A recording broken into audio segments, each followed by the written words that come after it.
우리 김영준 장로님 옛날에 그 강원도에서 PD 하실 때 그때 이제 오신 지 얼마 안 됐죠. 강원도 PD 하시고 그래가지고 그 어성전 골짜기 그 소개해 주셔가지고 그거 가지고 또 회도 먹고 그랬던 기억도 나고.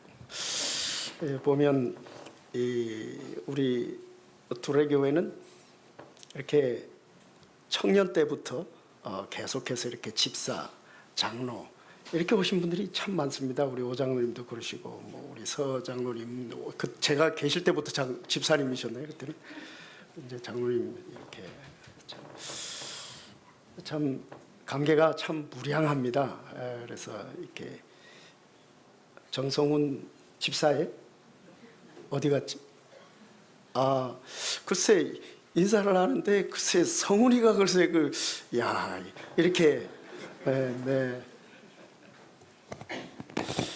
이렇게 청년 때부터 이렇게 계속 자라온 그만큼 교회다운 교회.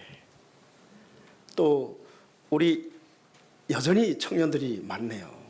그래서 우리 신대방동에 그 두레교회에 있을 때 뭐 거의 3분의 2가 청년들이었어요. 그래서 우리 김대식 장로님 그때 이제 어린아이가 이제 막 태어나가지고 그럴 때 새벽기도 갈 때는 제 차에 그 포니 자동차에 7명이 타가지고 새벽기도 가고 그리고 권사님이시죠 이제 역시 같이 다니시고 했던 우리 멤버 가족이 계시네요. 네.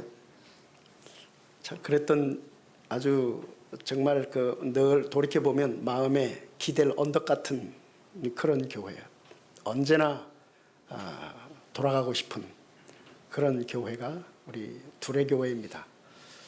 참 많은 교우들에게 또 제가 우리 오 권사님 소천하신 것을 몰랐어요.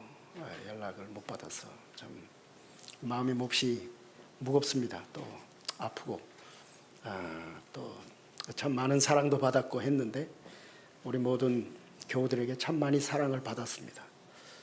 그리고 영국으로 유학을 가서 그리고 잘 또 이렇게 돌아오게 되어서 아주 오랜만에 또 여러분들을 뵙게 되니까 너무나도 하나님께 감사하고 사실 가슴이 벅차고 메이는 것은 뭐 이로 말할 수가 없지만은 그 얘기를 하자면은 뭐 날밤을 또 그때처럼 새야 되겠지만 오늘은 하나님의 말씀을 함께 나누도록 하겠습니다.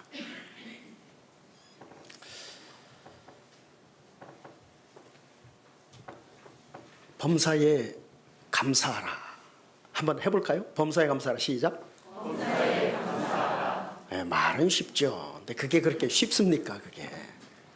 그러니까 믿지 않는 남편이 예수 믿는다고 아내 머리채를 갖다가 흔들면서 말이지 네가 교회 다니면 다냐 말이지 시어머니 시아버지 돌볼 시간은 없고 교회 다니는 시간이 있냐 그러면서 흔들고 부엌에 가지고 꽉 집어넣는데 그래도 그 부인이 부엌에서 하나님 감사합니다 그러면 그 남편이 뭐라고 그랬어요?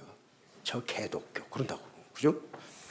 직장 생활에서 정말 막 억울하게 인간관계에 그런 어려움을 당하고 그래가지고 누가 보더라도 참 불쌍한 사람 저 찌질이 그런데도 그 사람이 중얼거리면서 하나님 감사합니다 그러면 뭐 저런 것이 다 있어.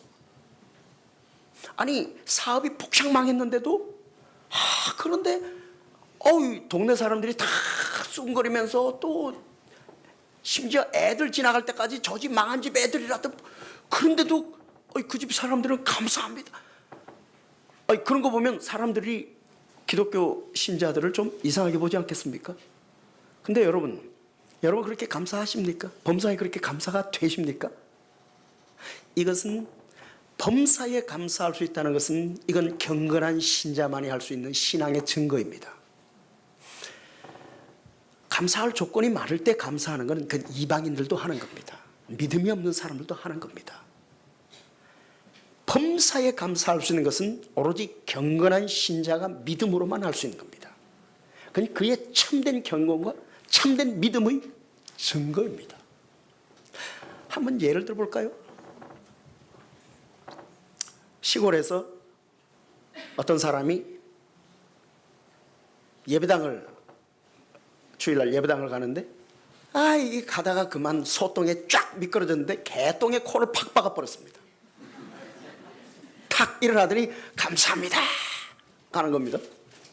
하나님 감사합니다. 그래가지고 예배 잘 드리고 집에 돌아왔더니 이 웬걸 도둑놈이 들어가지고 싹 다 그냥 털어가 버렸네. 하나님 감사합니다. 그래가지고 애를 그래도 신고하라고 경찰서 보냈는데 애가 경찰서 가다가 교통사고 나서 죽어버렸네. 여러분, 그래도 감사합니다가 나오겠습니까? 안 나오겠습니까? 이게 여러분에게 닥쳤더라면 여러분 그런 때도 감사하겠어요? 안 하겠어요? 그러니까 범사에 감사라는 게 여러분 말로는 했잖아. 그럴 때도 감사할 수 있겠어요? 그때도 감사할 수 있는 것이 경건한 신앙의 증거입니다. 그런 예를 우리가 성경에서 누구를 볼 수 있습니까? 가장 대표적인 사람이 누굽니까? 욥이죠. 욥기서 1장으로 가보겠습니다. 욥기서 1장 13절. 욥기서 1장 13절. 하루는 욥의 자녀들이 그 마다들의 집에서 음식을 먹으며 포도주를 마실 때에 사환이 욥에게 와서 아뢰되 소는 밭을 갈고 나귀는 그 곁에서 풀을 먹는데 스바 사람이 갑자기 이르러 그것들을 빼앗고 칼로 종들을 죽였나이다. 나만 홀로 피하였으므로 주인께 아뢰러 왔나이다.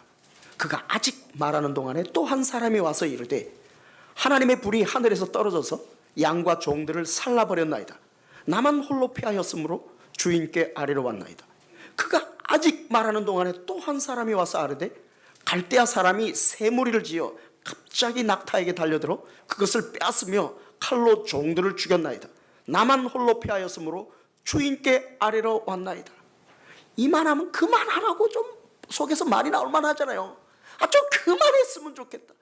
그런데 그가 아직 말하는 동안에 또 한 사람이 와서 아뢰되 주인의 자녀들이 그들의 마다들의 집에서 음식을 먹으며 포도주를 마시는데 거친 들에서 큰 바람이 와서 집 내 모퉁이를 치매 그 청년들 위에 무너짐으로 그들이 죽었나이다. 나만 홀로 피하였으므로 주인께 아뢰러 왔나이다 한지라. 여러분, 이런 상황이 우리에게 닥칠 때에 우리는 정말로 감사할 수 있겠습니까? 이것은 믿음이 없는 사람이 보면 정신 나간 짓이고 참 경건한 믿음의 사람이 보면 그 신앙의 증거입니다.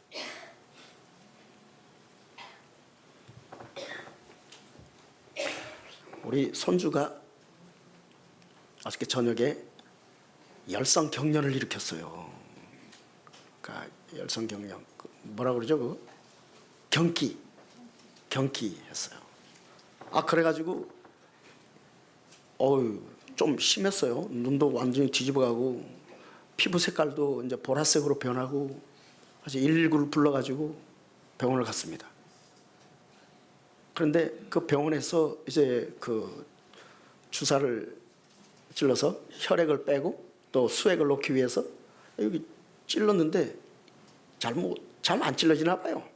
그러니까 저는 꼭 안고 있고 이제 간호사들이 이제 그 위에 딱 못 움직이게 딱 잡고 하는데 계속 찌르니까 피는 안 나오고 그러니까 애가 이모 이제 얘가 이제 겨우 2돌 이제 막 지났습니다. 이모 그만해요, 이제 그만해요 이모. 그런 거예요. 이야. 그런데도 계속 하는 거예요. 우리의 당하는 고난이 그렇게 진짜 하나님 해도 너무합니다. 이거 뭡니까 이거 도대체. 나를 죽이기로 작정한 자처럼 그렇게 놓으십니다. 이런 마음이 들 때가 있단 말이에요. 신자의 삶에. 그런 때도 감사할 수 있는가?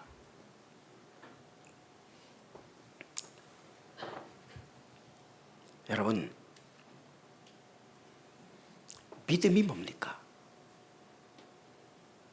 믿음은 히브리 11장 1절부터 3절에서 믿음을 이렇게 정의하고 있습니다. 믿음은 해볼까요? 바라는 것들의 실상이요 보지 못하는 것들의 증거니라. 선진들이 이로써 증거를 얻었느니라. 믿음은 보지 못하는 것을 보는 듯이 보는 것. 믿음은 바랄 수 없는 중에 바라는 것이 믿음입니다. 이것이 믿음의 특징입니다. 여러분, 욥의 이 사건을 한번 봅시다. 욥의 이 사건을 볼 때 우리 오건사님 친구분께서 보이시니까 갑자기 더 마음이 더 싱숭해졌습니다.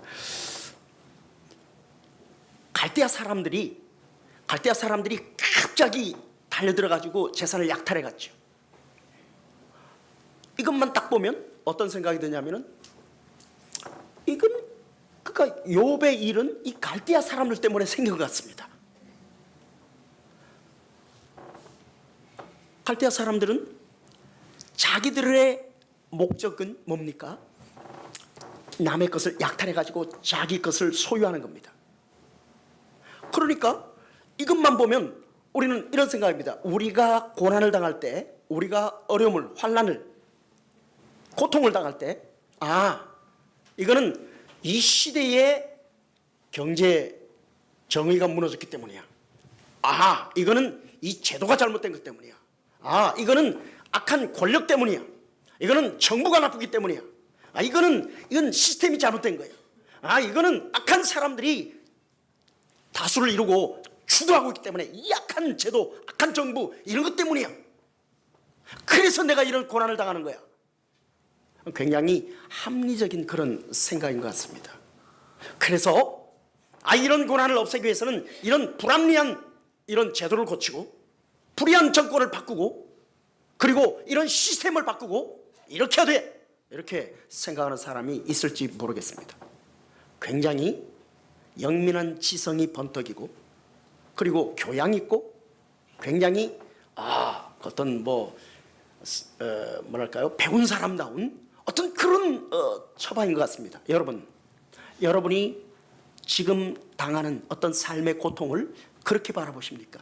그걸 바꾸면 해결될 것 같습니까? 아닙니다. 근본적으로 인간의 본성에 부패한 것이 바뀌어지지 않는 한 제도를 바꾸어도 또 그 제도가 나옵니다. 시스템을 바꿔도 또 반복됩니다. 그것은 해결책이 될 수가 없습니다. 그러나 어쨌든 욥이 이 사건을 볼 때, 욥은 한편 이걸 볼 때 겉으로만 보면, 제일 바깥쪽에 주변적인 것으로만 보면 이건 갈대아 사람들 때문에 생긴 거야, 이렇게 생각할지 모르겠습니다. 그러나 성경은 거기서 한 차원 더 높은 것을 보여줍니다. 거기에 누가 개입하고 있냐면 사탄이 개입하고 있습니다. 그러니까 사탄이 이 일에 개입하고 있는 것입니다. 여러분, 우리가 고난을 당할 때, 우리가 이 땅에 살아갈 때 고난을 당할 때, 믿음이 없는 사람들은, 믿음으로 보지 않는 사람들은 이 우리의 삶의 고난을 이렇게 합리적이고, 그리고 보편적 경험에 맞게, 그렇게 해서 지성적으로 이렇게 생각하고 시스템을 바꾸고 제도를 바꾸고 이렇게 해결하려고 합니다. 조금 신앙이 있다는 사람은 거기서 영적인 세력도 있다, 그래서 이 악한 영이, 공중의 권세 잡은 자가 이처럼 이 세상에 이런 악을 조장해 가지고 이렇게 되는 것이다, 이렇게 볼 수도 있습니다. 그러니까 사탄은 사탄의 목적으로, 사탄 자기의 의지로 그 목적을 이루기 위해서 자기의 방식대로 그렇게 했습니다. 그러니까 사탄이 내가 하나님과 협력해가지고 욥을 한번 흔들어야 되겠다, 하나님 저 같이 한번 합작해서 합시다, 이게 아닙니다. 갈대아 사람들은 순전히 갈대아 사람들의 목적, 그리고 그들의 의지, 그리고 그들의 목적을 위한 방식대로, 그리고 그들이 행했습니다. 그것은 그들이 우리가 사탄하고 협력해가지고 하나님의 뜻을 이루게, 이런 게 아닙니다. 100% 그들이 한 거 맞습니다. 또한 사탄은 100% 사탄의 일이 맞습니다. 그러나 성경은 거기서 한 차원 더 높은 것을 보여줍니다. 곧 거기에 하나님께서 개입하고 계십니다. 그런데 그 모든 일의 주권자가 갈대아 사람들도 아니고, 분명히 그건 갈대아 사람들 맞습니다. 100% 갈대아 사람들 책임입니다. 그거는 사탄이 100% 책임이 있습니다. 그러나 그건 사탄이 아닙니다. 전적인 주권이 하나님께 있다라고 말하고 있습니다. 하나님의 목적은 우리를 위한 평안입니다. 내가 너희를 향한 나의 생각을 내가 아는데 그것은 너희의 고난이 아니야. 너희를 향한 나의 생각은 평안이에요. 그러니까 하나님의 목적은 우리의 평안입니다. 하나님께서는 그런 우리를 위한 목적을 위해서 하나님의 방식대로 하나님의 의지로 하나님께서 행하시는데 이런 사탄의 이것과 갈대아 사람들의 이런 것들을 하나님께서 그의 전능하신 주권으로 붙들고 운영하셔서 하나님의 뜻을 이루시는 것입니다. 이것을 우리가 섭리라고 말합니다. 그러니까 여러분, 이 세상의 시스템, 어떤 경제적인 시스템이든 국가의 제도든 이게 자연 법칙을 따라서 또는 역사 발전의 법칙을 따라서 그 안에서 원인을 찾는 것 100% 맞습니다. 그러나 신앙인은 그것만 보지 않습니다. 그 위에 사탄의 영역이 있다는 것도 봅니다. 그러나 그건 또 100% 사탄의 일입니다. 그 위에 하나님께서 이 모든 것들을 주관하고 계시는 것을 볼 수 있는 것이 신앙입니다. 하나님께서는 이렇게 말씀하십니다. 참새 한 마리가 떨어지는 것도 하나님의 허락하심이 없이는 일어나지 않는다. 그 한 마리가 한 아사르론에 팔리는 것도 하나님의 뜻이 없이는 일어나지 않는다. 너희 머리털까지 다 세시는 하나님께서 너희 머리털 하나 빠지는 것도 하나님이 허락하지 않으면 일어나지 않는다. 하나님의 뜻이 없이는 일어나지 않는다. 그러니까 하나님께서는 갈대아 사람들은 각기 자기들의 본성을 따라서 자기들의 목적을 위해서 자기들의 방법대로 자기들의 의지로 했습니다. 그것은 100% 갈대아 사람들의 책임입니다. 그러나 사탄은 사탄 자기의 본성대로 그 본성의 욕구대로 그 목적을 위해서 그 자신의 방법대로 그렇게 했습니다. 그러나 하나님께서는 이 모든 것들을 우리를 위해서 사용하십니다. 그러면 하나님이 우리를 위해서 그걸 사용하시면 왜 우리에게 그러니까 갈대아 사람들의 그런 일이 일어나지 않도록 하시고 사탄이 그렇게 하지 않도록 막으시면 되지 왜 그런 일이 일어나도록 하시느냐는 겁니다. 머리털까지 다 세심받고 하나 빠지는 것도 허락하심이 없으면 안 일어나는데 한 마리 떨어지는 것도 하나님이 허락하지 않으면 안 일어나는데 왜 내게 이런 고난이 일어나냐 하는 겁니다. 왜? 그러니까 하나님이 허락하지 않으면 일어나지 않는데 왜 내게 이런 고난이 일어나는가? 왜 그럴까요? 자, 우리의 고난을 생각할 때 첫째 생각해야 될 것은 우리가 세상에서 부름을 받아서 하나님의 나라로 가도록까지 아직 세상 가운데 살고 있다는 사실입니다. 우리가 아직 세상 가운데 살고 있다. 그러니까 하나님께서 우리를 세상 가운데 부르신 것은 하나님의 나라를 위해서 부르셨는데 부르시자 즉각 하나님의 나라로 옮겨가는 것이 아니고 우리가 여전히 세상 가운데 살도록 하셨다는 겁니다. 아니 하나님 그냥 세상 가운데 불러서 바로 하나님 나라 데려가면 되지 왜 그러면 세상 가운데 그러니까 세상에는 악이 있고 여전히 죄가 있고 여전히 세상 가운데는 불의함이 있단 말이에요. 이 가운데 왜 두시냐고 그냥 바로 옮겨가면 되지. 이건 굉장히 이기적인 생각입니다.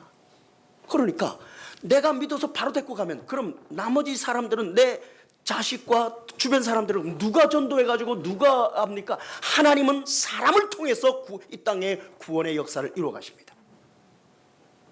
우리의 이 세상에서 불러냄을 통해서 우리를 불러내신 것은 우리를 통해서 다른 사람들을 섬겨서 하나님께로 부르는 도구로 세우기 위해서 불러주셨습니다. 우리가 이 땅에 살아가는 날 동안 하나님이 부르셨지만은 우리는 즉각적으로 하나님 나라로 옮겨가지 않습니다. 세상 가운데 여전히 하나님은 두십니다. 이 가운데서 전진해 가도록 되어 있습니다. 하나님 나라를 향해서. 근데 이 세상에는 여전히 현실적으로 죄가 있고 악이 있고 악한 자들이 있고 그런 가운데 있다는 말입니다. 따라서 우리는 그런 자들의 위협에 노출될 수밖에 없습니다. 두 번째로 우리는 이 땅에 있는 동안 여전히 연약한 육신의 한계를 벗을 수가 없습니다. 곧 병도 들고 상처도 나고 심리적으로도 병이 들고 또 스트레스 받고 그럴 수밖에 없는 이런 연약한 육체의 한계를 가지고 살고 있습니다. 세 번째는 여전히 우리 속에 죄성이 남아 있습니다. 그래서 우리는 여전히 유혹에 빠지고 건들리기만 하면 죄를 짓고 이런 것들이 있습니다. 첫째, 여전히 세상 가운데 살고 있다. 둘째, 육신의 연약함 가운데 여전히 있다. 셋째, 우리 속에 죄성이 여전히 남아있다. 그렇기 때문에 우리는 이 땅을 사는 날 동안 이런 고통과 이런 괴로움, 이런 환난, 이런 것들을 피해갈 수가 없는 것입니다. 그런데 이런 것들이 누가 허락하십니까? 하나님이 허락하시는 것입니다. 왜요? 우리가 부르심을 받아서 가는 동안은 마치 어린아이가 자라서 장성하게 가는 것과 같기 때문입니다. 그래서 우리가 이렇게 어린아이로 부르심을 받은 그 어린아이로 태어나서 그래서 장성한 분량으로 그래서 마지막 하나님 나라로 옮겨갈 때까지는 점진적인 성장의 과정을 거쳐가야 하기 때문에 그래서 이런 과정을 통해서 하나님께서는 이런 우리의 삶을 통해서 다른 사람들에게 복음을 증거하고 또 그들에게 우리의 신앙이 증거가 되게 하고 그래서 하나님의 구원 역사가 이런 우리를 통해서 교회를 통해서 이 땅에 이루어지도록 위해서 하나님께서는 여전히 우리를 이 가운데 두셔서 이런 과정을 겪어가게 하십니다. 그런 과정 가운데에 고통은, 환난은, 시험은 필연적으로 우리에게 오게 되는 것입니다.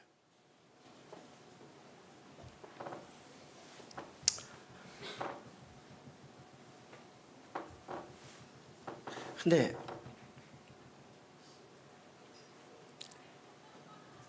하나님께서는 이처럼 세상의 시스템이나 또 이런 것이나 또는 악한 영이나 이런 것까지도 하나님께서 주권적으로 붙드시고 사용하셔서 우리에게 유익되지 않은 것은 하나도 일어나지 않게 하십니다.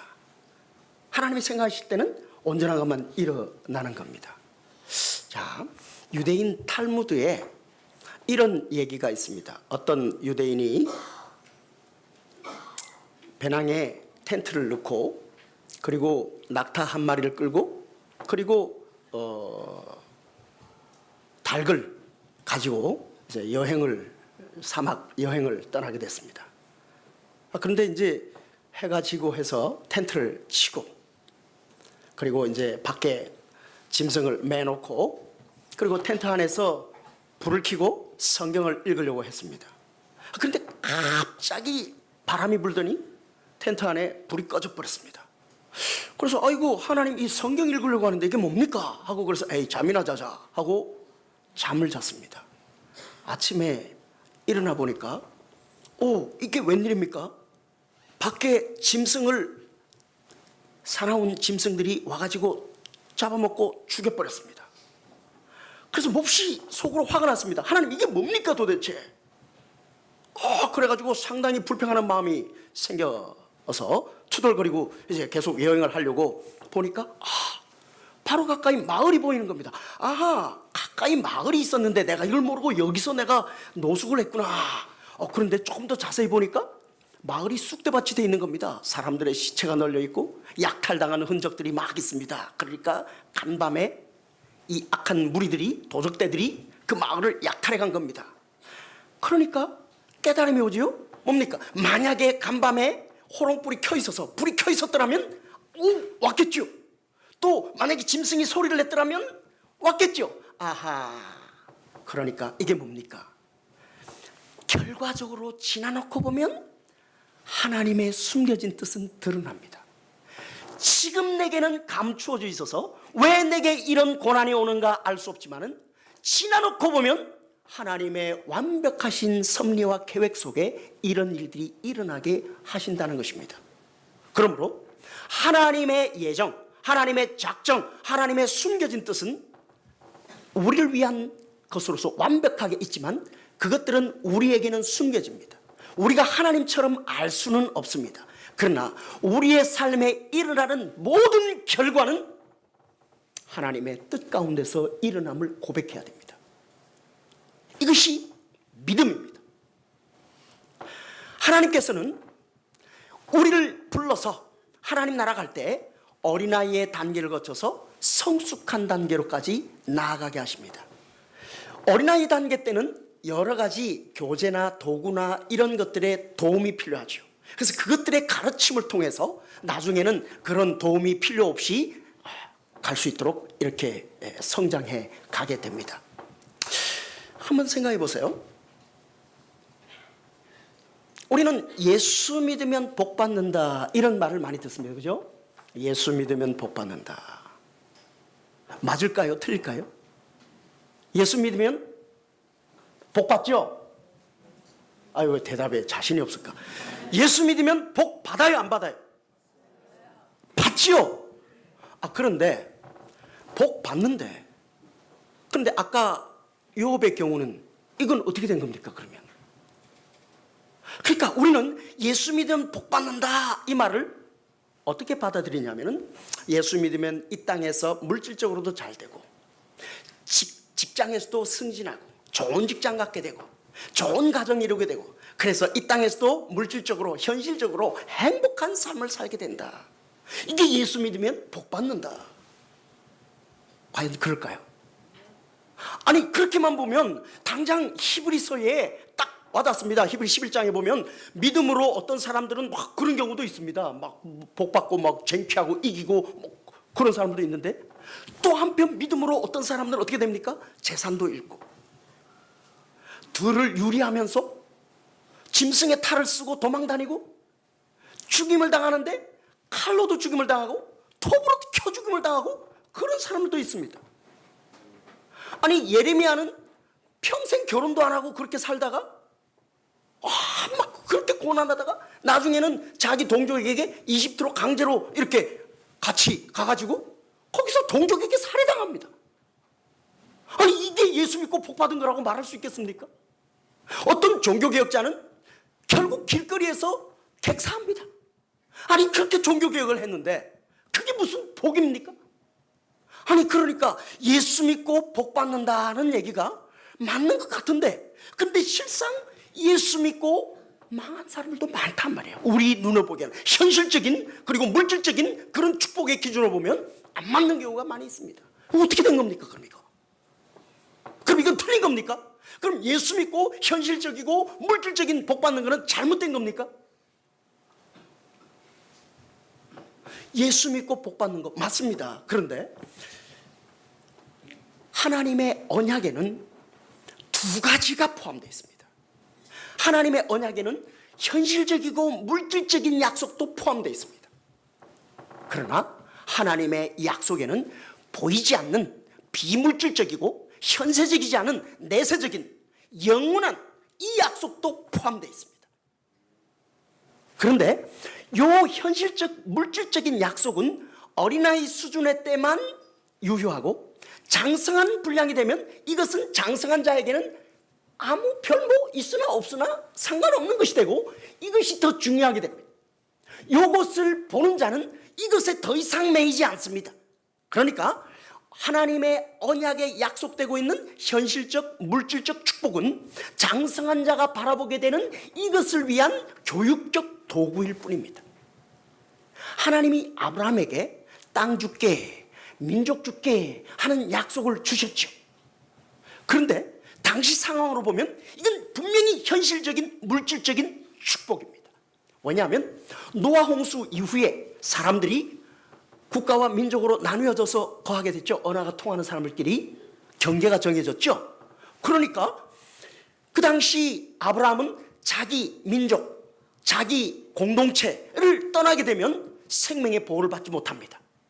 그런데 하나님께서 내가 너에게 땅 줄게, 민족 줄게, 이 말은 현실적인 축복으로 받아들일 수 있습니다. 그래서 아브라함이 그 약속을 받고, 그래서 하나님이 주시마고 하는 땅 갔습니다. 그래서 마침내 그 땅에 도달했죠. 도달해서 위에서부터 아래까지 다 다녀봤는데 이게 웬일입니까? 아니 이렇게 땅에 사람들이 흩어져서 나뉘어서 민족과 국가로 이루게 된 가운데 자기 빈 땅에 내 민족을 이룰 그런 땅이 나올 줄 알았는데 이게 웬일입니까? 땅 주인이 따로 있더랍니다. 땅 주인이 따로 있더라. 속았구나 이러는 거죠. 그럼 돌아가야 되지 않겠어요? 그런데 좀 참아보자 이렇게 되는 거죠. 참았습니다. 그래서 거기 참았어요. 그래서 주시겠지. 그런데 그 다음 곧 이어서 뭐가 옵니까? 기근이 옵니다. 기근이 옵니다. 이게 무슨 일입니까? 그래서 기근을 피해가지고 애굽 땅으로 내려갔다가 마누라 뺏길 뻔하다가 다시 돌아옵니다. 그러면 하나님이 이제 됐다, 이제 복 줄게, 복 줘야 되는데 그게 아니고 무슨 일이 생깁니까? 그 땅 백성들하고 전쟁을 합니다. 아브라함이 평생 사는 날 동안 그 땅을 소유하지 못했습니다. 그러면 아브라함은 속은 것입니까? 아브라함이 평생 사는 날 동안 아브라함은 하나님이 약속하신 그 땅을 눈으로 보았지만 소유하지 못했습니다. 그것은 오히려 모세 때에, 그 뒤에 여호수아 때에 들어가서 땅을 분배해 줌으로써 이윽고 성취됩니다. 그러니까 여기서 아브라함은 눈에 보이는 그 땅의 약속을 받았지만은, 그래서 처음에는 그 눈에 보이는 현실적인 물질적인 그 약속을 받아들였을지 모르지만은 점점 가면서 아브라함을 훈련하신 하나님은 그 눈에 보이는 걸 보면서 뭘 바라보게, 뭘 확신하게 하셨습니까? 손으로 짓지 아니하는 성, 위에 있는 성, 하나님의 나라, 눈에 있는 이게 아니라 보이지 않는 여기 유한한 이게 아니라 무한한 하나님의 나라, 위에 있는 나라, 이것을 바라보는, 그러니까 이것은 시청학적인 교재로 사용하신 것입니다. 그 땅의 맛은 봤습니다. 그 땅에 가서 사는 날 동안 그 땅의 맛은 봤습니다. 그 맛을 보는 걸 통해서 보이지 않는 하나님의 나라의 맛을 보게 하신 것이란 말이에요. 그러니까 우리가 이 땅에 사는 날 동안 분명히 예수 믿고 그런 물질적인 현실적인 복도 받습니다. 그러나 그런 것들은 믿음이 어렸을 때 그것들은 유효한 교육적 도구가 됩니다. 그것들로 비록 그것이 현실적이고 물질적인 것이지만 보이지 않는 영적이고 영원한 하나님의 축복을 맛볼 수 있게 하시는 하나님의 교육적 도구이기 때문에, 그러나 한번 이것을 맛보게 되면 더 이상 이것에 매이지 않습니다. 있어도 그만, 없어도 그만입니다. 있어도 이걸 위해서, 없어도 이걸 위해서입니다. 이것은 말하자면 우리 눈에 보이는 증거입니다. 우리 눈에 보이는 증거, 예수께서 행하시는 표적과 같은 것입니다. 표적입니다. 사인입니다. 사인, 눈에 보이는 것 보면, 여러분이 성찬식을 행할 때 떡과 포도주를 눈앞에 보지요. 그 눈에 보일 때는 떡이요 포도주이지만 믿음으로 보면 보이지 않는 주 예수 그리스도를 통해서 주시는 하나님의 약속, 영적인 약속이 눈에 보이는 듯이, 우리가 그 떡과 포도주를 보면서 마치 보는 듯이, 만지면서 그걸 만지듯이, 맛보면서 맛보듯이 확신하는 것이 성찬식 아닙니까? 아브라함에게 가나안 땅, 눈에 보이는 가나안 땅은 보이지 않는 하나님의 나라의 증거였다. 예수님께서 표적과 기사를 많이 행했습니다. 그것은 예수님께서 자신이 하나님이 보내서 오신 구주라는 것과 그가 하시는 그 말씀이 참되다는 것을 사람들이 믿게 하기 위해서, 안 믿으니까 안 믿는 자들에게 이걸 믿게 하기 위해서, 그가 그리스도요, 그가 전파하는 것이 하나님의 말씀인 것, 영적인 것이란 말이에요. 이거를 확신하게 해서 보이는 걸 가지고 보여주셨. 그게 표적이에요. 그래서 그들은 떡도 먹었고, 그들은 병도 고침을 받았고, 그들은 온갖 그런 이적들을 맛보았습니다. 그것들은 다 뭘 보여주기 위한 겁니까? 보이지 않는 예수님이 그리스도요, 그가 하시는 말씀이 영적인 것으로서 생명을 주는 하나님의 약속임을 믿게 하기 위해서입니다. 그런데 예수님이 가장 많은 표적을 행한 마을 사람들이 그 표적을 보고 예수님을 믿긴 믿었는데, 예수님이 메시아요, 또 그가 하시는 말씀을 믿은, 그러니까 이거는 뭘 가리키는 거예요? 요걸 보라고 가리키고 있는데 사람들이 요걸 보면서 요건 안 보고 요것만 따라갔단 말이야. 그래서 예수님께서는 그들이 믿는다고 따라왔지만 그들을 내버려 두시고 다시는 그 고을에서 표적을 행하지 않습니다. 예수님의 제자들도 이 복음을 전파하러 갈 때 믿지 않는 사람들 그들에게 전파할 때는 표적과 기사가 나타나서 하나님께서 예수님의 제자들이 하나님이 보내신 사도들이요, 그리고 그들이 전파하는 말씀이 참된 것임을 입증해 주므로 그들로 이걸 믿게 하는 도구로 썼습니다. 그러나 교회가 성장하면서 믿음의 장성해지자 그와 같은 표적들은 그 교회에서 점점 사라집니다. 사도 자신도 믿지 않는 지역에 그 사람들을 위해서는 표적을 많이 행하지만 자기 자신을 위해서는 아무 표적도 행하지 않습니다. 이 땅에 보이는 땅, 이 땅에 보이는 물질, 이 땅에 보이는 현실적이고 물질적인 축복들은 하나님께서 우리에게 보이지 않는 하나님의 나라, 우리에게 주시고자 하는 이 비교할 수 없는 영원한 이 하나님의 나라의 복된 축복을 우리가 연약하기 때문에 보이는 것으로서 그걸 생각하도록, 그걸 좀 맛볼 수 있도록, 그걸 좀 믿을 수 있도록 우리에게 주시는 것입니다. 그러나 이미 믿는 우리에게는, 이미 예수 그리스도를 믿는 자들에게는 그와 같은 표적이 중요하지 않습니다. 우리는, 그러니까 예수님의 제자들은 예수님을 믿었지 표적을 믿지 않았습니다. 그러나 믿는 자들에게 표적은 따라옵니다. 곧 우리가 믿음으로 세상에 가서 주 예수 그리스도와 그의 영적인 복음의 말씀을 전파할 때 믿지 않는 자들에게 우리를 통한 교회적 표적은 따라오지만은, 그러나 우리는 표적을 믿지는 않습니다. 이미 장성한 우리에게는 이것은 있어도 그만, 없어도 그만입니다. 있어도 하나님의 영광을 위해서, 없어도 하나님의 영광을 위해서. 이것이 중요한 것이 아닙니다. 예수 믿는다고 하면서 계속해서 표적을 쫓아가고 이적을 쫓아가는 사람이 있다면 그건 이방 무속신앙과 같습니다.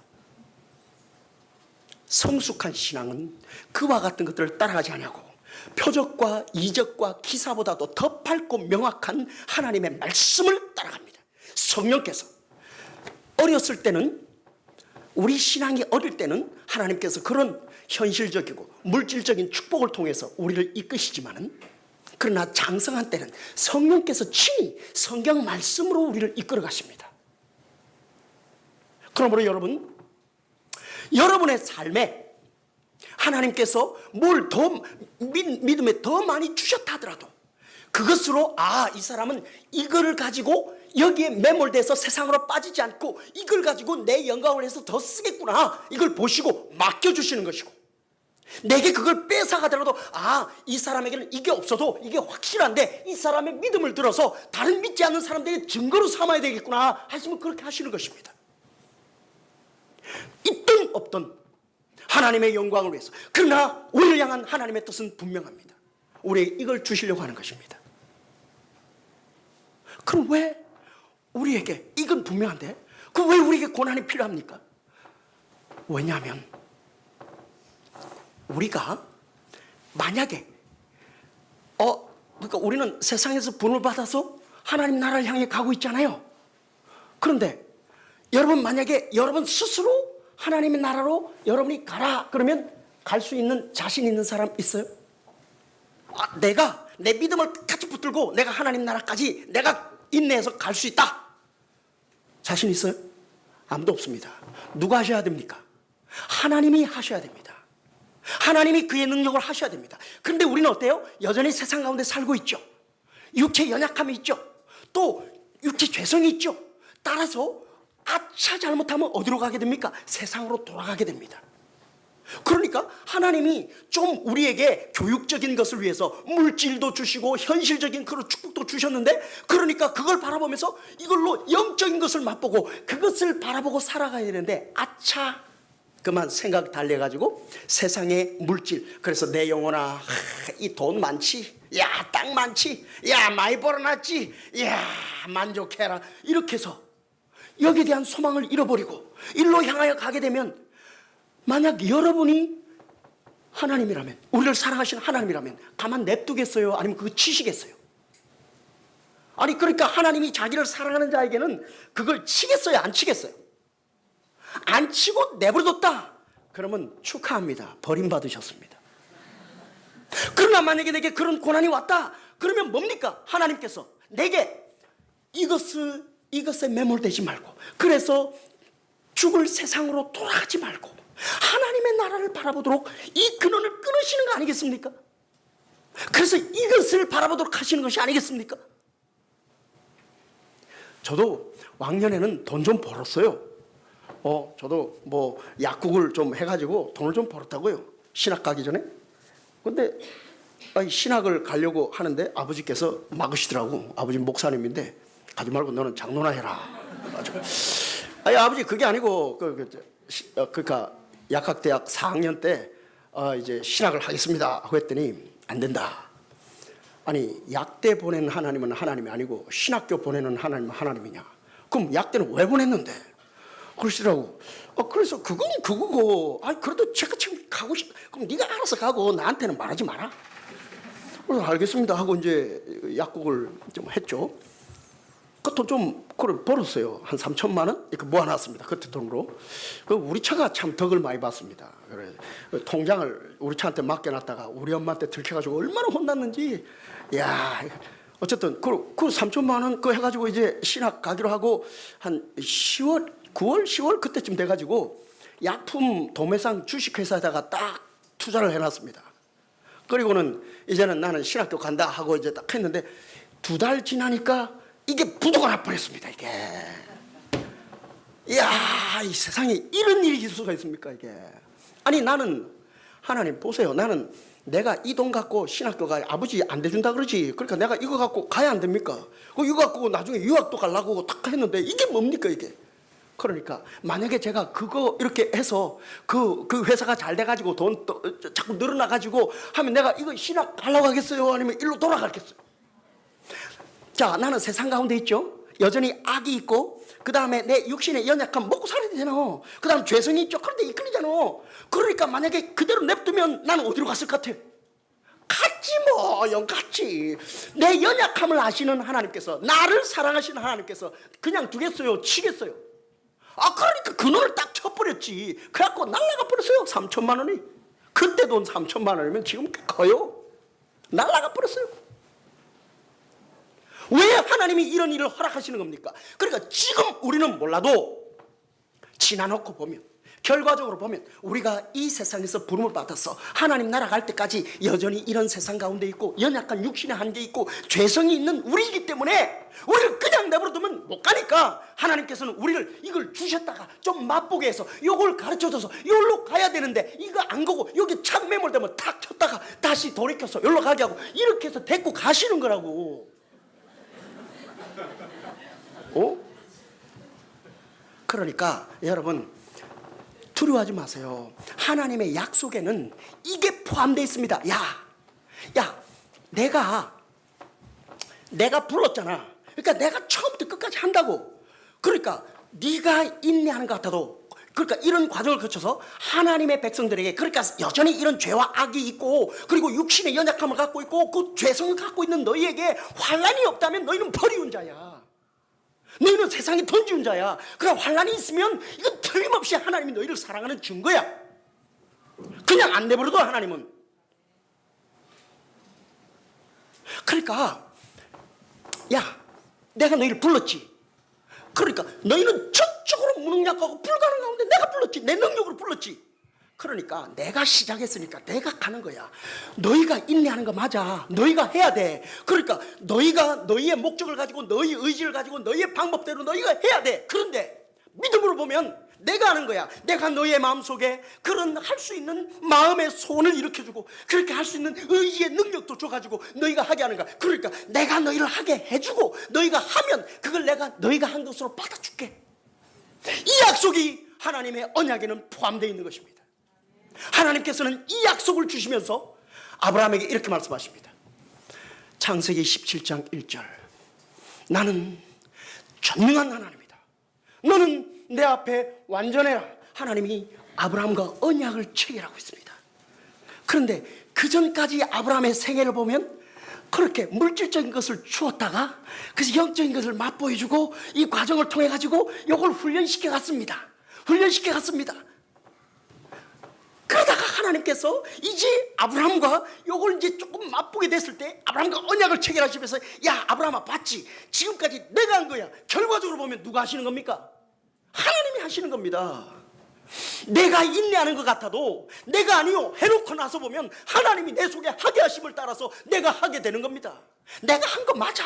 그러나 결과적으로 보면, 믿음으로 보면 하나님께서 하게 하신다는 약속이 이 언약에는 포함되어 있는 겁니다. 나는 전능한 하나님이다. 너는 내 앞에 완전해라. 나는 전능한 하나님이다. 그러니까 우리가 이런 우리의 삶의 여정을 걸어갈 때, 이런 시험과 환난이 오거들랑 우리는 이 언약에 전능하신 하나님, 이 주권적인 하나님, 거부할 수 없는 그의, 청량할 수 없는 그의 능력으로 우리를 부르신 하나님이 우리가 하나님 나라 갈 때까지 세상 속에 살고 있고 연약한 육신을 갖고 있고 죄성이 있어서 세상으로 떨어지지 않도록 하나님이 우리를 훈련해 가시는데, 절대로 우리의 평안, 우리의 유익, 영원한 하나님의 나라, 이걸 주시는 이 하나님의 뜻에 실패함이 없도록 하나님이 보실 때는 가장 완벽한 길이지만 우리의 보기에는 그것이 갈대아 사람들 때문에 생기는 것 같고, 이게 사탄의 그런 게 생기는 것 같고, 그래도 하나님이 허락하지 않으면 우리의 삶에 어떤 일도 일어나지 않습니다. 그리고 하나님이 우리로 그런 삶을 살아갈 수 있게 하시겠다는 약속이 포함되어 있는 것입니다. 그러므로 우리의 감사의 원인은 이 하나님의 전능하심에 두어져야 합니다. 우리의 감사의 원인은 눈에 보이는 것 우리가 좀 더 많이 얻었다고 그것이 감사의 원인이 되어서는 안 되겠습니다. 그것은 어린아이 수준입니다. 물론 그것으로도 감사할 수 있습니다. 그것은 신앙의 어린아이 수준입니다. 그러나 장성한 신자는 그런 것이 없어도 감사할 수 있습니다.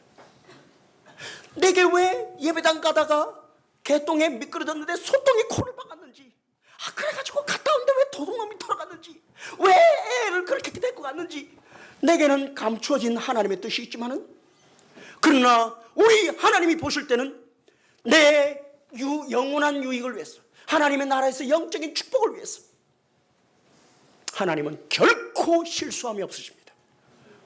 나는 전능한 하나님이다. 너는 내 앞에 완전해라. 이것이 우리가 범사에 감사할 수 있는 이유입니다. 사랑하는 성도 여러분, 우리가 물질의 축복이 있을 때만 그것이 아니고 물질의 축복이 없을 때에도 우리에게 영원한 생명을 주시는 이 하나님과 하나님의 능력과 하나님의 약속을 인하여서 무슨 일을 당하든지 감사할 수 있다면 이것이 바로 경건의 표현입니다. 경건, 하나님의 전능하신 절대 주권적인 능력을 시인함으로써 무슨 일을 당하든지 그 앞에서 하나님을 인정하는 것이 경건입니다. 신앙, 하나님의 전능하심을 믿으면서 하나님의 약속을 온전히 믿고 거기에 던져 맡기는 것이 신앙입니다. 그 신앙 안에는 두려움이 없습니다. 두려워하는 것은 하나님이 주시는 것이 아닙니다. 두려움은 사탄이 주는 것입니다. 완전한 하나님의 능력과 사랑을 신뢰하는 그 사랑 안에는 두려움이 없습니다.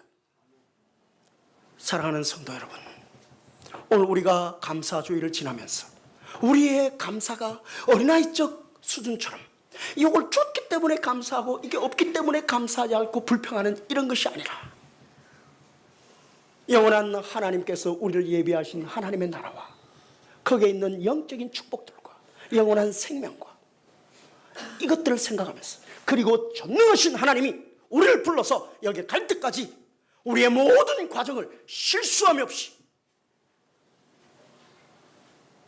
인도해 가실 줄, 하게 하실 줄 믿음으로 무슨 일을 당하든지 범사에 감사하는 경건한 신앙의 삶을 사는 저와 여러분들이 되실 수 있기를 간절히 바라고 축원합니다.